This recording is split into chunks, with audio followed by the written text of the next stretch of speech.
Quand tu respectes les instructions que le Seigneur te donne, tu fais Dieu agir dans ta requête. Et il est très important que tu reçoives les instructions. Frères et sœurs, on ne peut pas continuer à prier comme ça dans le monde.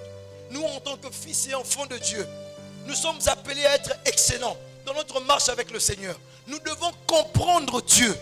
C'est le b.a.-ba. Il faut comprendre Dieu. Si tu ne comprends pas comment marcher avec Dieu, tu n'iras pas loin avec le Seigneur. Tu seras un chrétien normal qui va à l'église et qui revient à la maison. C'est tout ce que tu seras. Et ça, c'est pas possible. C'est pas possible. Et le monde va continuer à se moquer de nous. Les païens vont continuer à se moquer de nous. Ils ne verront pas la toute-puissance de notre Dieu. Notre foi ne grandira pas. Notre Dieu est tout puissant. Mais sa toute-puissance n'est libérée qu'en fonction de ta foi. Si ta foi est petite, la toute-puissance de Dieu sera vue comme petite aussi. La puissance que tu libères est proportionnelle à la foi que tu dégages dans la présence de Dieu. La confiance que tu mets dans la présence de Dieu, dans la parole de Dieu. La confiance que tu lui donnes, dans les instructions qu'il te donne.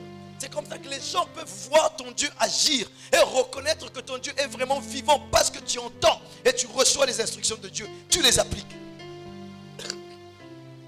Et on ne doit pas continuer comme ça. On ne doit pas laisser nos passions aller au-dessus des instructions de Dieu. On a longtemps ici, beaucoup on a reçu des instructions venant de Dieu. Par des prophètes. En lisant les Écritures, Dieu en a trouvé. Dans les songes et visions, Dieu t'a parlé. Par le pasteur, Dieu te les a donnés aussi. Mais pourquoi tu veux continuer à marquer le pas? Pourquoi tu veux marquer le pas? Ne marque pas le pas. Fais un pas vers l'avant. Arrêtez de marquer le pas.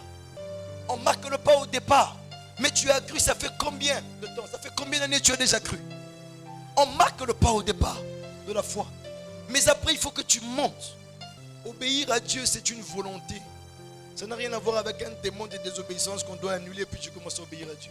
Ça n'existe pas. Obéir à Dieu, c'est une volonté de toi-même. C'est toi qui décides d'obéir à Dieu ou de ne pas obéir. Et Moïse a respecté cela. Quand Moïse a respecté, et finalement, le peuple de Dieu était sain et sauf de l'autre côté de la mer Rouge. Et Dieu a exterminé. Et pendant que Moïse était en train d'obéir, Dieu était en train de refouler les eaux. La Bible dit que la colonne de feu, encore elle-même, rien que l'obéissance à l'instruction, ça fait que la colonne de feu quitte le devant et va se mettre au milieu entre le peuple égyptien, l'armée égyptienne et le peuple israélien.